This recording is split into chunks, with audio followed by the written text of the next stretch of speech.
Hello everyone, welcome back to my another mini blog. এয়া দেখি গম পাইছে চাগে যে আজি আমাৰ জুলজি ডিপাৰ্টমেণ্টৰ ফ্ৰেছাৰ্ছ আৰু এয়া সিনিয়ৰ বা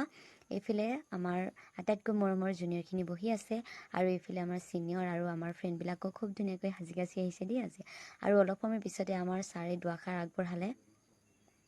আৰু এইফালে চাকচোন আমাৰ চিত্ৰ ভাইটি ইমানে অহাত অলপ পলম হৈ গ'ল আৰু দেৰিকৈ হ'লেও তাৰ টিকনি দুটা কিন্তু বান্ধিয়ে এৰিছে আৰু এইফালে আমাৰ ডিকলু চাকচোন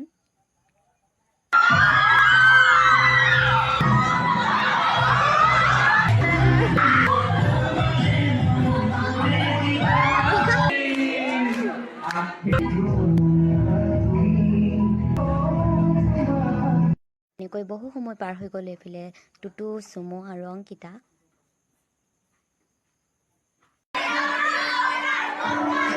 বহু সময়ৰ পিছত এয়া আমাৰ খাদ্য আহি পাই গ'লি বহুত হাঁহিলোঁ নাচিলোঁ আৰু আজি মিনি ব্লগটো ইমানেই